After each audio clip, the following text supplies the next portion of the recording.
Well, hello everyone. Good morning, good evening, good afternoon, wherever you happen to be. I want to start with asking you a quick question, if I may. And the question is really, how many of you realize that about 8% of 2023 has already gone? If that surprises you, then perhaps that's a good thing, perhaps that's a bad thing. But the question really that I'm asking to is that what percentage of your personal and professional goals have you achieved so far? If 8% of the year has already gone in an absolute blink of an eye, it's a question I'm going to leave you to start thinking over as we get through this, hopefully 45 minutes together. And before I get into who I am and what we're about to do, here's a question and a statement that I'd like to put out there before we commence on this little journey that we'll have over the next few minutes together. And the statement is very simple that it is not the strongest of species, nor the most intelligent, but the ones that are most adaptable to change that survive. Now, Darwin said that many years ago. The question that I'm getting to is that are you adaptable? Is your business idea adaptable? Because I tell you something, COVID has taught us how important it is to ensure that we have that level of adaptability in us and in our business. So it's a really interesting idea for us to have uh, a question over. Well, hello. My name is Asif. Asif Mohammed. I'm a serial entrepreneur. I've started over 17 businesses. Some of them have great exits, some of them are still running, and some of them have been absolutely miserable failures. But hey, that's the life of an entrepreneur. That's the journey that we embark on as an entrepreneur. I'm an entrepreneurial investor as well. I currently invest in great people with sort of hospitality, tech enabled property, AI, fashion, and beauty businesses. I'm an owner and CEO of MCA International. It's an award-winning consulting business with offices in the UK, Spain, Italy, Netherlands, and the Middle East. I act as a CEO and CFO for various enterprises, ranging from sort of startup to 200 million. I'm a foodie, absolute foodie. I love cooking and really enjoy playing cricket. And my mantra in life really is be the change you want to see in the world. Some of the accolades that I've had is that I'm a member of Forbes Council. I was CEO of the year 2020 in the UK, an influential leader in 2021, one of the youngest. Anyway, I'll leave you to it. I mean, there's a lot to say, but all of this just goes to show that I've had a very exciting, very interesting entrepreneurial investor and now a sort of an influencer writer journey. And what I'm here to do really is share some of those with you. But I will say that the most important thing that I'm proud of, the most proud of these days, is that I've become a young father. In COVID, I've got a 2-year-old baby boy, Suleiman, and I always say that of all the titles that I've been blessed to receive, being a dad has been, absolutely the best one, really. So yeah, it's been a great journey. Hopefully, many of you are parents here. And so yeah, it's an art that you're continuously learning that no one teaches you when you're an entrepreneur or a business person. Anyway, look, there are a few things that we need to talk about. So these are some of the things that I've been featured in. What I want to talk to you about today is entrepreneurship. What is it? A journey of entrepreneurship that will summarize the success. What is success? What is failure? What is the fear of failure? We'll touch upon all of that a little bit. But the big time that I want to spend today is on mindset, around paradigms, around some of the programming that we receive from our parents, from our family systems, success and failure, how you think about it, how I think about it, how we should be thinking about it. A winner's image, that is a very interesting proposition that I think a lot of entrepreneurs lack. We find that we go and get all kinds of tools to implement, but what we never tend to do is change the person that we are inside. And until we do that, it is very difficult to achieve real change, real success really. I want to talk a little bit about success quaternions, which we'll touch upon. I want to talk about attitudes, faculties of mind. As you can see, there's a lot to discuss. So I'm going to jump right in. And if we get some time, we may also touch upon vision and leadership. So, well, what is entrepreneurship? In fact, I'm going to go back and I'm going to ask you to tell me, what do you think entrepreneurship is? What does it mean to you? Take 30 seconds to think about it before I jump on to the next slide, and then I'll show you what I think entrepreneurship really is.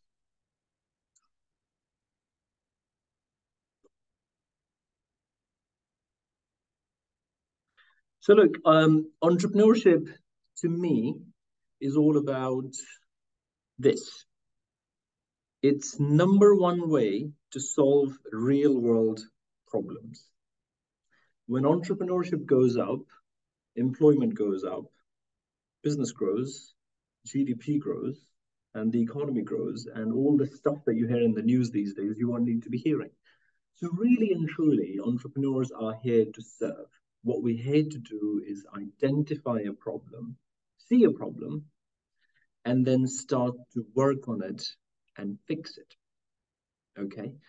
And in doing so, what tends to happen is that we create a great business idea. Now, many of you will go on and hopefully will create fantastic businesses, whether you're a solopreneur today or become an entrepreneur and then hopefully create a company that's going to have 1,000, 10,000 employees.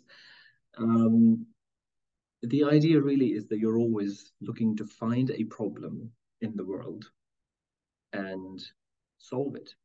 And when you solve it, the money starts to flow, the success starts to flow, and all those things start to happen. But you know what? The most important thing about the common denominator to all this is that we shouldn't really be running around asking and thinking, what someone else is doing and what the trend is and all that sort of stuff. What you as an entrepreneur have to do is find your calling. What are you here to do? Now, we know that we are here to serve. That's the first and foremost.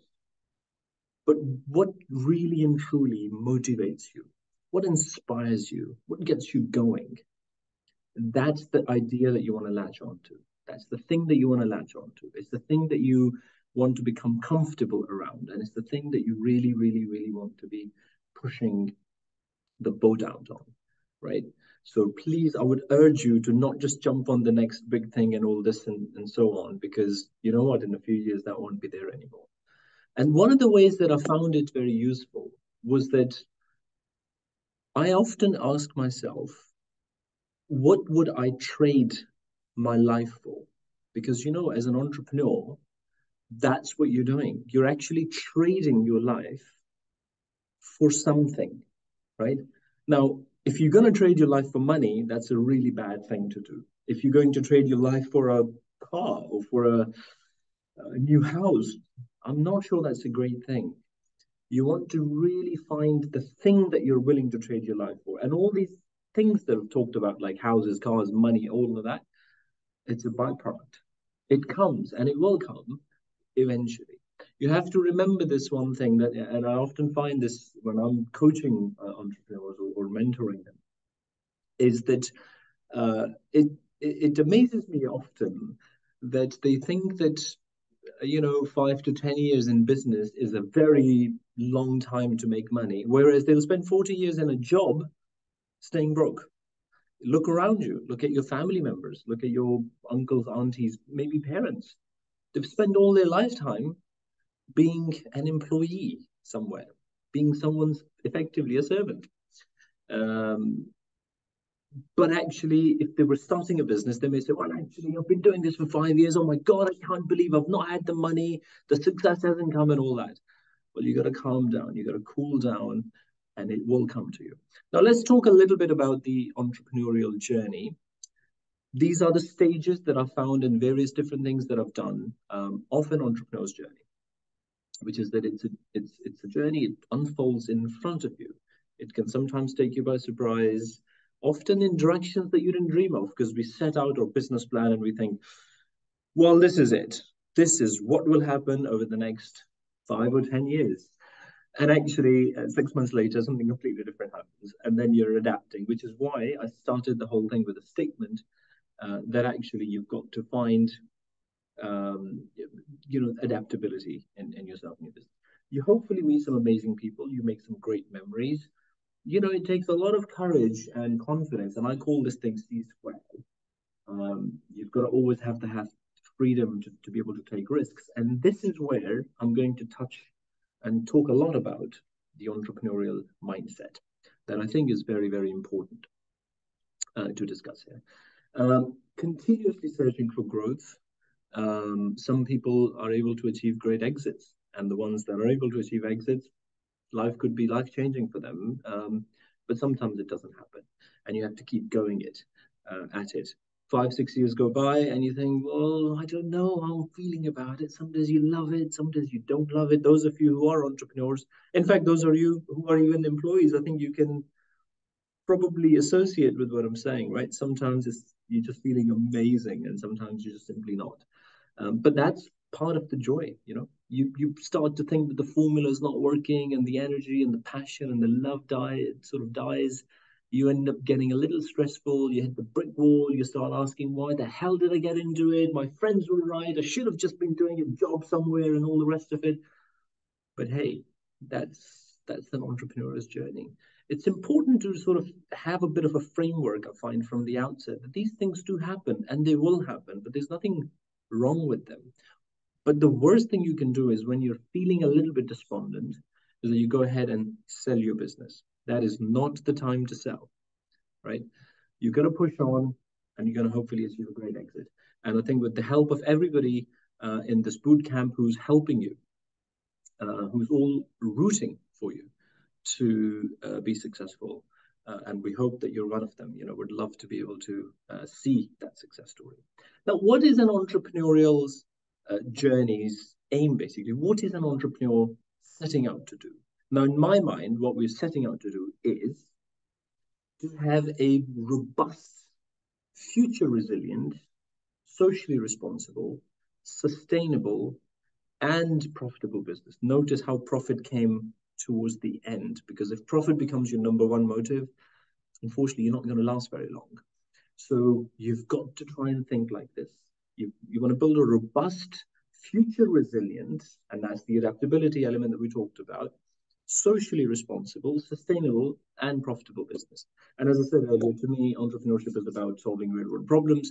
When you're making a positive impact on the world, I assure you, the money flows, and it just becomes a consequence, because it's not the thing that you set out your entrepreneurial journey to do, right? I created a little diagram with the help of Sherlows, who's coach, where I just touched a little bit around the journey, effectively, of an entrepreneur. And this sort of talks that how you start feeling very excited on day one when you're setting something up. And then there's a lot of frantic activity. You feel very confident and you get a few clients in, but then you hit the first brick wall. And what happens, that's this little sort of a blue little column that you can see up there. That's the thing that starts to create this little brick wall, really. And that's the stage where what you have to do, we call it a period of transition. This is where you have to do something, right? Quite often what you have to do is either new hires, a key new hire, you either have to get a business coach or a mentor. Sometimes you require a bigger investment to just sort of break through the brick wall. But the brick wall is going to come, and it's better to know that it's going to come.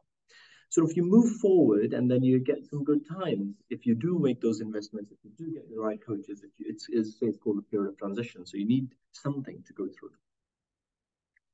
And you then get this little payback period, which is marked as number 2, which is the growth phase, the real growth phase that comes from that. And that's the payback period. This is where all the investment, the money, the blood, sweat, and tears that you've entered and that you've put in your business idea start to actually pay back a bit.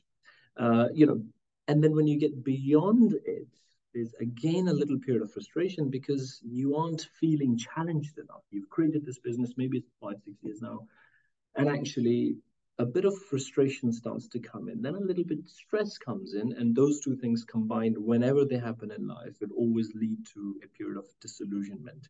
And this is what we call a second brick wall. Now, by the way, there's only about 5% of businesses that get to the second brick wall. So don't worry so much about it, but it will happen if you are very, very resilient, and it's, I don't know, 10, 15 years down the line. Mind you, and at the rate that the world's moving these days, I'm not sure the 15 years is too long. But anyway, that's where you get to. And at that second brick wall, where you can see the sort of a line going through, that's the thing where we got to improve our skills profile massively. So you got to think about new products, possibly new channels, new functionality, clearly new management systems, and a lot of asset drivers. Now, this is a very advanced scale. And as I say, very few entrepreneurs, about 5%, sort of really get through there. And when you do, you go through the entire cycle all over again. And I thought it's a very good way of sort of summarizing this, just so you get an idea of what is really and truly happening at this stage. So at this stage, what I'd suggest is we take a couple of minutes break, and I'll be with you in a moment, and we'll start over again. But I just wanted to lead you with this, just so you can think a little bit over it. Okay? We'll take a couple of minutes break, and I'll be right back with you. Well, welcome back. I wanted to take a little break here because actually I wanted you to internalize and think over the last few minutes that we spent together. And what I now want to do in this next phase is talk about perhaps the meat, the substance of today's discussion, which is mindset, really and truly. And it is your mindset that we're talking about. We're discussing the mindset for growth, for business, for an entrepreneur. So, what does mindset mean to you? When I say the words mindset, what comes in your mind? Take a couple of moments to think about that. Maybe we'll take 15 seconds so you can think really and truly, what does the word mindset mean to you?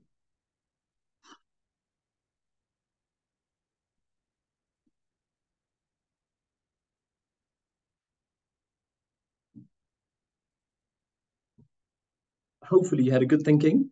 I'm going to ask you now, do you ever sit down and plan your life journey? Do you ever sit down and say, well, actually, this is what I'm going to do for my life. This is how I'm going to spend the 10 years of my life. And this is how I'm going to spend each year of my life. And actually, each year can then be broken down into weeks. Because if you haven't done that, it's something you should do. Because I'll use an analogy here. I know these days we mainly travel by, mainly by planes, but nobody really does the ships anymore. But if you were, just play with me along for a moment. If you were on a ship and you climbed the captain's deck and you asked him where he's going, he will tell you in an instant exactly what his next port of call is. You know what's interesting? If you visualize this with me, you'll realize that 95% of the time, this captain has no idea. He can't actually see his destination, but he knows exactly the direction he's headed in. That's a little bit like an entrepreneur's journey, isn't it? You have gotten to know where you're going because you're creating this incredible business, and hopefully you would have mapped out the things that you're going to be, but you can't see it. You can't really see success. There's some KPIs that you can hopefully address and be accessing, but you don't actually see it. But the question really that I wanted to get to was that if I asked you, where are you going in your life? Where are you going for the next 5 years, perhaps? Could you tell me just as quickly and in one sentence as the captain of the ship could, for instance? It's a very good question to ask yourself, because if you can't, it would be a very good idea for you to do some internal work and sit down and say, hold on a minute, I haven't actually planned my life journey. And it's something they should really, really think about doing, in my opinion. So, really, the question now about mindset, the first problem with the mindset is, in my book, paradigms. What are paradigms? Now remember, paradigms are basically a multitude of habits. It's a selection of habits. Some very good, some very bad. Now it's important, I want you to remember that not all paradigms are bad. Some are actually very, very good. So, and they help protect you against something going wrong. But really, what we want to focus on today is the power that these paradigms have over you and over your mind. Because you know what? In order to change your future, you have to change your paradigms.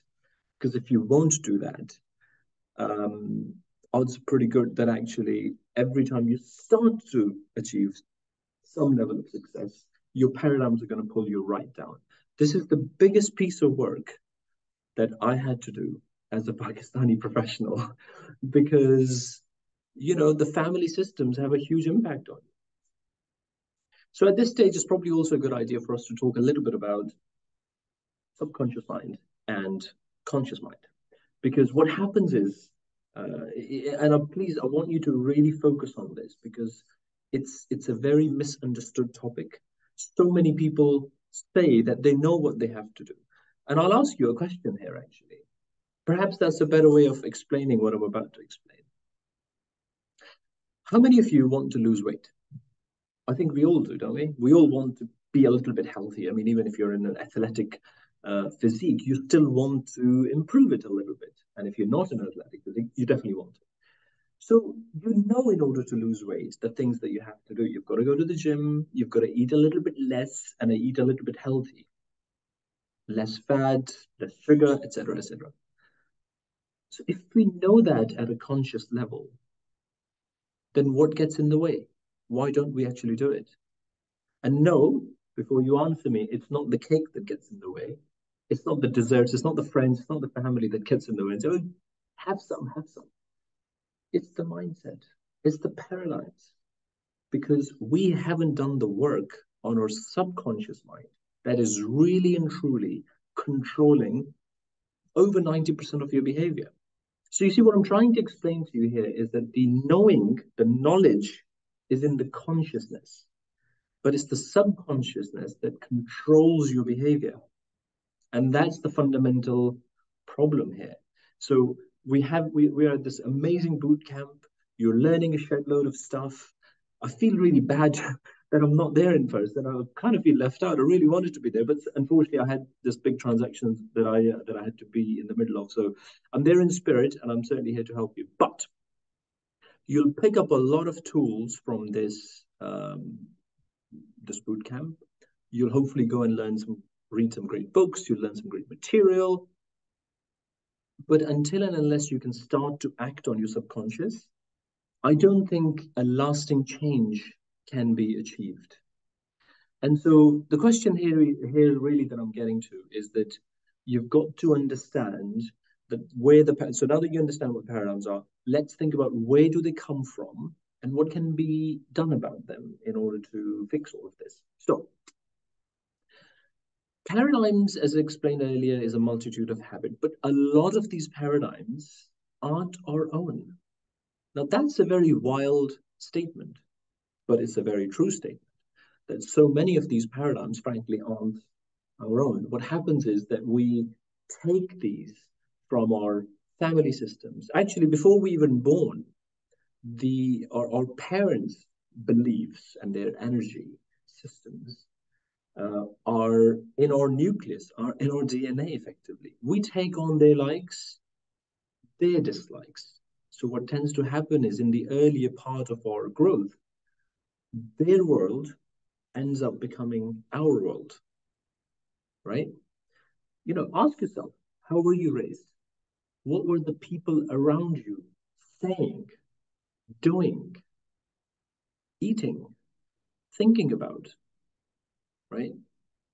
Because all of that got absolutely dumped in your subconscious mind. And that started to form a huge part of your habits. You can see today in yourself, a lot of you, as I'm speaking, are probably thinking, oh, goodness, this makes a lot of sense. And yeah, it absolutely does. And that's exactly the challenge that we've got. So as explained earlier, we all know what we have to do in order to lose weight.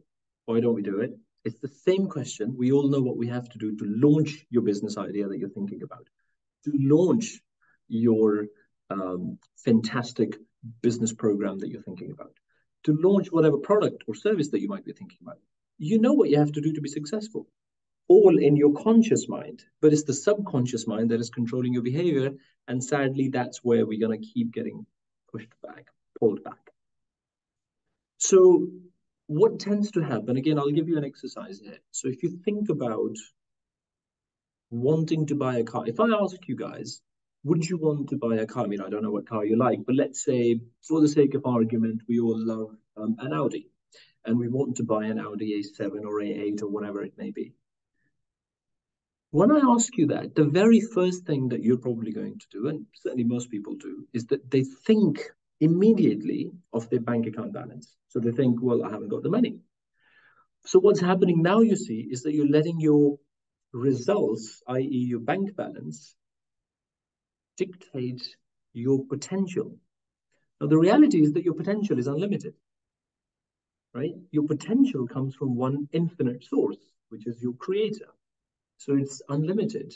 The reality is you can have anything you want in this life. Now, you might say it's easy for me to say that, but you don't know my story. So I had to work on all of this to get to this point. But what I just really want to stress on this point about the mindset, that actually the effect that these paradigms have on us, that, you know, your habit is that you immediately look at your result. If I ask you, why aren't you launching your bank balance? A lot of you will say, why aren't you launching your business idea? A lot of you will say, well, actually, I don't have the funding. I don't have the team. Well, the reality is you don't need the team until after you've made the decision to do something. One of my mentors long time ago asked me, go and ask people about their dream home. And I went and I asked 10 of my really good friends, and I said, well, what's your dream home? And they all drew this amazing sketch of a bungalow or a whatever farmhouse type of thing. And then my mentor said, well, go back to them and say, well, why don't you buy it? So I said to them, why don't you buy it? And almost every single one of them said, well, I can't because I don't have the money. The reality is you don't need the money until after you've made the decision. So what you have to do is make the decision first. I'm going to launch this business. I'm going to create this. And you know what? The minute you make the decision, you will start to attract the relevant people. You will start to attract the right money. It will all start to happen. There's a fantastic word here that I'd like to mention to you. It's called praxis, Praxis. Praxis means integration of belief with behavior. A lot of my mentorship students, I often ask them that if you're earning £50,000 a year, well, we can use $50,000 a year because it's more international, but I'm in England, so I've still got £50,000. So I asked them, if you're earning £50,000 a year, could you earn £50,000 a month? And quite often their answer is, this is, you know, sort of quite a common answer. They don't know what to say because it's baffling for them. The question is, could they? Of course they could. The next question is, why don't they? The reason they don't is because of programming, family systems, paradigms. So it's an integration of belief with behavior. This is what we have to start to think about. This is what you as an entrepreneur have to start to think about. Now, really what I want to do, in fact, perhaps at this stage, I should share my screen with you as well, which I'll do in a second, but there's a thing called a winner's image. It was a life-changing concept when I learned it, and I'd love to share it with you today. A winner's image is basically an image that says that you are here to win. You, and I'm talking about all of you, are God's highest form of creation. You are meant to win. What happens is not everyone views the world or their life the same way. You know, a lot of us see it as a very harsh place. We're forever struggling. But what happens is that we end up staying in that mindset, in that paradigm. What you have to understand is you simply cannot change any part of your outer self without changing your inner self. And what that is your paradigms, your self-image, the negative talk that you all do, that we all do. I mean, I'm also part of the same group. We ask ourselves a lot of questions, and quite often we are reinforcing a negative self-image. Can I do it? Am I good enough? Could it even happen? And actually, if we're not reinforcing it, guess what? Very often our parents are, our friends are, and our family. That's not, those cousins and aunties are, yeah, exactly, and uncles. You know what I'm talking about because you're all smiling. What I'll say to you is that please don't use your biology against you. Your brain that you've been blessed with is a problem-solving mechanism, right? Use that to create and then reinforce continuously a positive image. Okay, I've touched quite a bit earlier on the paradigms. I'll give you a quick example here of autopilot. I don't know how many of you have actually flown on a plane, but or know how to. But actually, once you get on a plane, the pilot takes the plane into the air, and the minute they reach the cruising altitude, he switches on the autopilot. So imagine that there's a plane taking off from Pakistan and it's going to England, coming to London. What happens is the plane is set on autopilot once it reaches the cruising altitude. Now, that plane is now programmed to come to London. There's a journey that has been mapped in it through the autopilot system. If the plane gets bumped with some turbulence or some bad weather or whatever it may be, and it gets knocked off course, guess what happens? The autopilot system kicks back in and it steers it and it moves it back in the direction that it needs to go.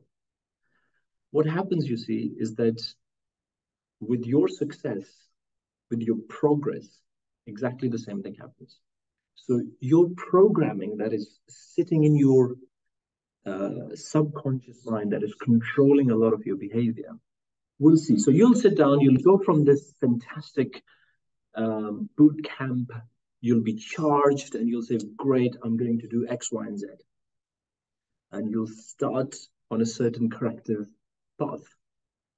What will happen a month or so later is that your programming, unless you work on it, is going to kick back in and actually steer you back towards where you were before you came to this boot camp, before you got on with it and said, this is it, I'm going to get cracking, I'm going to start my business, I'm going to do X, Y, and Z. So I really wanted to reinforce this. And actually a lot of that is because of this sort of lack of winner's image. Now, how do you create a winner's image? Okay. I should actually be sharing my screen with you. So just bear with me one moment and let me ensure that I do that so you can see it. So yeah, so how do you create a winner's image? This came from one of my mentors, and honestly, as I said earlier, it's been life-changing. To remake your life, really, you have to build a winner's image. And there are two ways that you can go about it. The first one is to visualize, because you've got to let your imagination run a bit wild. And if you don't do it, it will always be in and around where it is. So, think of something big, have an audacious vision. Take 10 minutes daily, ideally twice a day. Visualize with all the nice things that you'd like to have and allow yourself completely to relax and feel at an internal level how you want to live. And then what you want to do is write it down. The more you write it down, the better this image will get. Now, I'll tell you something interesting. When I started writing my own winner's image, I couldn't get beyond 2 lines because we aren't trained to think big. We're often thinking about limiting.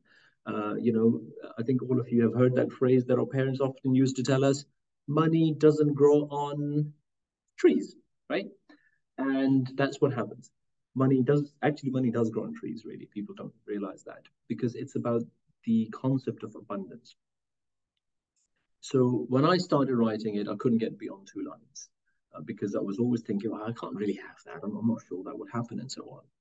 And actually, the more I worked on it, it was just shocking how it just literally took off. And very, very quickly, when I now sit down, I can go on for over 10 pages in a lot of detail because I've trained my mind now to see it, to feel it, to write it. And you know what? Every year it just keeps getting bigger and bigger and bigger. The first time I did it, I couldn't get beyond $1 million mark. And I thought, oh my God, that would be so much money. What the hell am I going to do with it?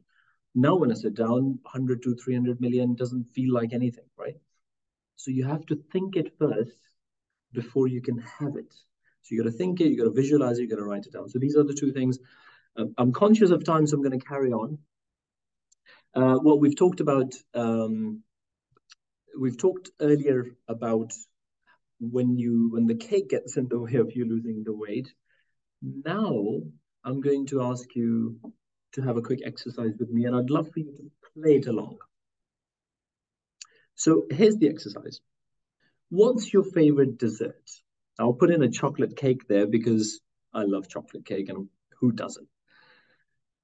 You see, the question is that if you don't think of making a chocolate cake tonight for dessert, chances are very good that you're not going to look up the recipe for how to bake a chocolate cake.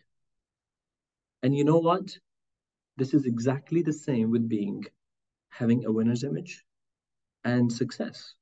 That if you don't think of success, if you don't think and visualize success and think that you can have it, you aren't going to look up the recipe for it. Now, most of you are here today because I think you want something better from life, and that's a great thing.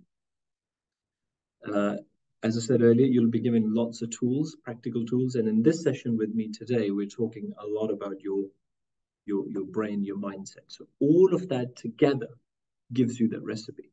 So remember that actually to be successful in business, and when hopefully you've achieved some success in business and then you want the next one, you always have to keep thinking of looking up the recipe for it. I thought this would be a good sort of neuro-linguistic message to leave you with, because as I say, we all love chocolate cake, but please think about it. If you don't think about cake or success or whatever it may be, you aren't going to actually look up the rules.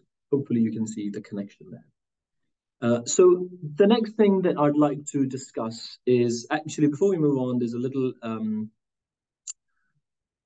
quote that I've put, which is that the greater danger for most of us lies not in setting our aim too high and falling short, but in setting our aim too low and achieving our mark. I'll read that again for you. The greater danger for most of us lies not in setting our aim too high and falling short, but in setting our aim too low and achieving our mark.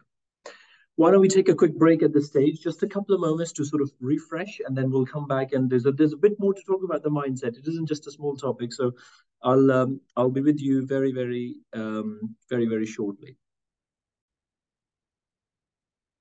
Well, hello, I'm back.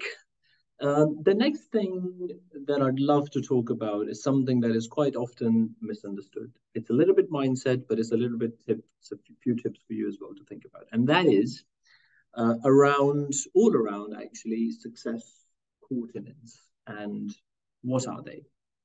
Well, here they are. I think a lot of us know about the IQ levels because people are often talking about, oh, his IQ isn't enough, her IQ isn't enough, or her IQ is very good and his IQ is very good and he's a real intellect and she's a real intellect and so on. But IQ on its own in the world that we live in today is simply not enough for success.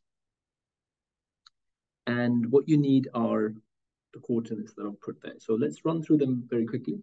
We've got IQ, which we know about. Then we've got CQ. Now, this is a very important part of where we are in the world that we live in today, cultural intelligence. You've got to understand, what is culture? Now, we know culture is a representation of life. It's a multitude of how people do things, way of life and way of living and so on. So you've got to really understand cultural intelligence. And quite often within a city, these change quite clearly in a global city. they change, but in a country they change, but within cities too, from one area to another, culture changes. So you've got to adapt on how you're talking to each other, the team that you put together, and so on. Then you've got EQ, and that's the emotional intelligence. Perhaps the most important part, really, of everything, because if you don't understand the emotions of somebody else and how you need to talk to them and so on, at what stage you have to press, at what stage you have to go live, that's a real issue. I'll throw in a very quick example here, if I may, a sort of a parable, which is that back many, many centuries ago, there was a king, and he had a dream, and the dream was that um, all of his teeth fell out, and then there was one left over that also fell after the others. So all his teeth, he loses all his teeth in his sleep, and then there was one left over, and that falls as well. So he calls his fortune tellers and says, right, guys, tell me the meaning of this dream. And one of them says, the leading fortune teller, he says to him that, Your Majesty, you are basically going to see what this means. Your dream means is that you're going to see all of your relatives die, and then you will also die. So the king really gets very angry about it and says, well, how dare you tell me all this? So he gets his head chopped off. He said, just kill this fortune teller. I don't like it. Call another one. So another fortune teller comes up, knowing full well what has happened to the first one. He says, well, tell me the meaning of this dream. And this fortune teller is very clever and understands emotional intelligence. So he says to the king, Your Majesty, what your dream means is that you will have the longest life out of all your family members. And so the king gets very happy. He rewards him with some sort of ministership and so on. But it's a great example of understanding emotional coordinate, emotional intelligence, and how you need to sort of apply it to business. I will say these days, another one is called adversity intelligence, and that's called AQ. This is a new thing, especially since COVID. How are you going to deal with adversity? Now, this isn't talking about a conflict at work, which is to do with EQ. This is to do with adversity, such as COVID. A huge, big challenge comes in the world. Think pandemics, think wars. How are you going to deal with that AQ? Refer back to the very first statement that I made, which is about adaptability. This is where we get to. And I would say to you, and you can see I put in a common denominator there, I've listed love coordinate as LQ. Now, this is not the love that you may have for your boyfriend or husband or whatever, or girlfriend or whatever it may be. This is the love for self. Because you know what? If you haven't got it for yourself, you don't have to give it to someone else. So you've got to learn to love yourself first. Take care of yourself. You know, I mean, if in sometimes I go in seminars and I often do this example. In fact, maybe I should try it now. Love for you to wrap your arms around yourself and give yourself a hug. Just feel good about yourself. Wake up every morning feeling absolutely energized because you are creating something incredible through your entrepreneurship endeavors. So you've got to have the love for self, and you've got to have the love for everything that you do. Okay? Because if you don't, there's no point turning up for it. Don't waste your life. So these are the success coordinates in my book. That's IQ, CQ, EQ, AQ, and LQ. Moving on, this is quite texty, so don't worry about looking at that. You can focus on what I'm talking about, and that's to do with attitude. Now, I want you to understand that it is your attitude toward life that is going to dictate life's attitude towards you. It's not the other way around. The problem is that a lot of us think that, the world is quite a cruel place. These bad things are happening and X, Y, and Z. You can't change the world. That's not in your control. What is in your control is how you perceive it, what your attitude is towards it. Now, I would say to you that attitude perhaps is the single most important thing most important word in English language. Attitude is perhaps the single most important um, thing for an entrepreneur. It's perhaps the single most thing in your relationships with your family. And it's the thing that is going to really determine whether you are successful or not. Because you have to imagine that, typically speaking, a company can grow at about 10% a year, maybe. And when that happens, it can double in size in about 7 years because of the compounding effect. But you as a person are able to change your attitude 100% within a year. Now, I say a year because it does take a year, because this isn't a thing that happens overnight, because what you have to start to do is get into a new habitual mindset. So I left a little exercise here, which is that I want you for the next 30 days to act as if you've already achieved whatever success it is that you want to achieve. If you want to create a $1 billion company or $1 million company or £100,000, that's entirely up to you. But whatever it is that you want to create, I want you to think that you've already achieved it. Okay?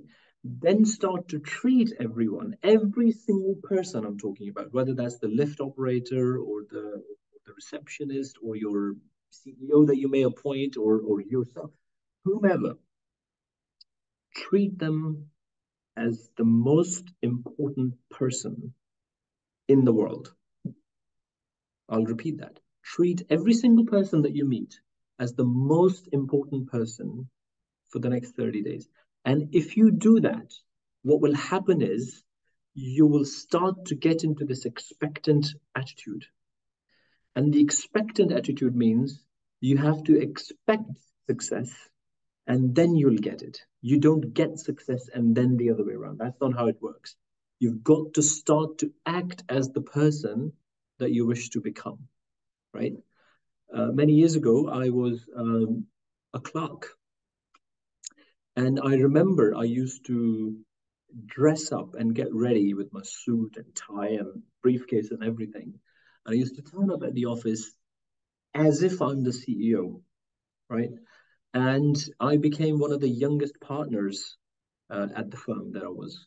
And the reason was very simple, that I started to live in that way. I started to talk as a CEO would, even though I was a clerk. And so on. But actually, it was a great thing. So I just wanted to say that actually, please focus on your attitude a little bit more. Remove the negative self-talk. Think of this as a new opportunity. It's a reflection of your willpower, right? The world simply won't care if you live happily or successfully or not. But you can be big enough to change your attitude and start to have success that you deserve, really. I'm going to be very quick on this one. This is called faculties of mind. The question is, can you name them? I'll give you 10 seconds to think about. This is a very important topic around the mindset issue. So let's see if you can name the faculties of mind. Because you know what? It's the faculties of mind that differentiates us from the animal kingdom. Right? Hopefully you've thought of them, but let's go through the next slide and see if you can remember. So here they are. What happens is, you see, we live through our sensory factors most of the time. And that is those 5 senses that everyone tells us when we're little kids, that, you've got a sense of smell, taste, feel, touch, all of that, right? And see. But animals can live like that. In fact, animals do live like that. They use those 5 senses to live in the jungle, right? So what differentiates you? It isn't sensory factors. It's the intellectual factors. And those are your power to reason. Those are your power to have the strong willpower. That's your perspective in life. That's your perception. And perhaps most importantly, your imagination, that you have to run wild. All of the amazing things that we use today, including laptops, including the speakers, the video conferencing that you're hearing with me and seeing me from, the mobile phone that you use, the cars that every single thing that you can think about, somebody dreamed of it using these intellectual factors. They imagined it. And as entrepreneurs, that's what you're doing quite often, right? So I want you to think about your faculties of mind and then develop them. Now, here's a quick question I want you to think about, and everything that we've touched upon works a little bit like this. Imagine some men, well, or women these days, working on a construction site. So what happens is that you go downtown and you see, these kind of boards all around, and there's hordes of people just digging, and you hear all this noise and see, and you pass through this every day. You may drive through it, but you don't see anything changing. And then one day you go, and suddenly there's a whole skyscraper being built up. I think we've all seen that. This is exactly how the mind actually operates, right? You have to do a lot of this work, foundational work, and you don't see anything. You think, I don't know what's happening, but this is the foundation that you're working on. And then one day you go there, and there's this skyscraper. And this is how success is, right? You have to keep chipping at it, keep working on yourself, keep reading good books, keep reinforcing positive self-image, keep reinforcing your winner's image that I've talked about. And actually, you'll see one day some click will just go on in your mind, and it happens. I just thought that this is a good sort of example to leave you with, to sort of have a think a little bit around. So, at this stage, it's going to be, we've probably only got a few more minutes left. What I want you to do is make me a few promises at this stage. And what we're going to do is we're going to look at them together, and we're going to commit. This is about your success. And what I want to do is ensure that you buy into it, because that's the most important thing. So I want you to promise me the following things, please. Having, hopefully you're all feeling fantastic by being at this boot camp. As I said earlier, I feel terrible not being there, and it would have been a great opportunity to meet you all, but, hopefully we will get to do that. But as I leave you, I want you to make some of these promises to me. Number one, well, actually, before we make the promises, let's do these things. Let's explain to you these two phrases that have become a huge part of me. When I was 5, 7 years old, I remember my mother, who, by the way, was an uneducated woman. She came from the village and never actually went to school, but she was an oracle of wisdom. And she put these two things literally ingrained in me. First one was that, son, the only thing that you have to be afraid of in life is unfulfilled potential. The only thing to be afraid in life is unfulfilled potential. Think about that for yourself. All the potential that you've been given, all the gifts, the talents that God has given you, are you going to let them go by, or are you going to do something about it? Are you going to use them to live up to the potential that He's given you? Second thing was, she used to say, son, the worst thing you can do is be average. It will never be okay with your mother. This is what she used to say to me. And you know what? It's been an amazing and a very humbling statement to remember always. The worst thing you can do is be average. So the businesses that, my dear friends, that you're going to start setting up by God's grace, I want you to make sure that they are exceptional enterprises. I want you to think for yourself that you'll be exceptional business leaders, exceptional entrepreneurs, incredible CEOs and CFOs, or whatever else you end up being. And you will create businesses that are going to be absolutely awesome. You're going to live the world with a fantastic bit of legacy. So the promises I want you to make are, number one, that you will never be average. And number two, that you will do anything that you have to do to fulfill your potential. Don't forget to have fun whilst you start this amazing business endeavor. I want you to think that you can inspire others, and you will inspire others.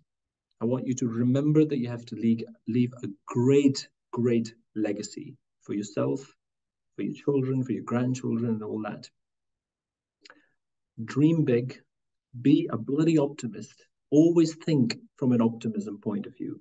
You only ever get in life whatever you expect. And when you understand that, then you should only ever expect the best and always strive for excellence. I want you to have passion. I want you to have commitment. I want you to have an exciting life and a very, very, very successful one. Now, as we get to the end, there are perhaps a couple of little things that I want to sort of leave you with to hopefully inspire you to start something fantastic. And that is, just think about what you've got going for you. You know, so many times we get surrounded by so much negativity, from the press, from the media, from newspapers, from parents, from everywhere, from friends, from families. But I want you to just take a moment and really appreciate everything that you've got going for you. And think about all the good and all the bad that has happened in your life. Because you know what?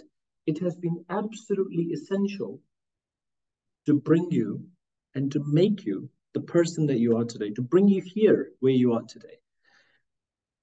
And who you are today is something to be grateful for, because from here on, you're going to do some great work that you're about to start. This life of yours is no one else's opportunity but your very own, right?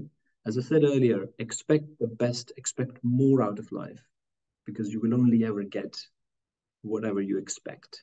So please expect the best. Now, as we come towards the end, I want you all to close your eyes for a moment and let's really fill our hearts with gratitude. Everything that we've been given, everything that we've got to be grateful for. Let's also be grateful for being together today and to have the opportunity to share this fantastic time, to have the opportunity to, inshallah, create a great life for yourself, for your community, for your family, for your country, and for the world. And think of all the good that is about to come, and let's also be grateful for that. Now, last 30 seconds that I'm with you, and this is what I call the exercise of victory. With all that gratitude in our hearts that we just felt and experienced, and feeling inspired, on the count of 3, I want you all to make a fist pump with me. And we're all going to say in loud words so we can all hear. And I want, wherever you are in an auditorium or in a park or wherever, I want you to make sure that the words, echo loud enough. So are you ready? I'm gonna say 1, 2, 3, and we'll make a fist pump, and we are all going to say together. I'll say that with you. We will say, "This is my time. This is my time. This is my time." We're going to say it 3 times on my 3. So count 1, 2, 3. It's my time. This is my time. This is my time. To your success. I want you to have a great life. And thank you so much for sharing the last few minutes with me. It's been a real pleasure. Thank you.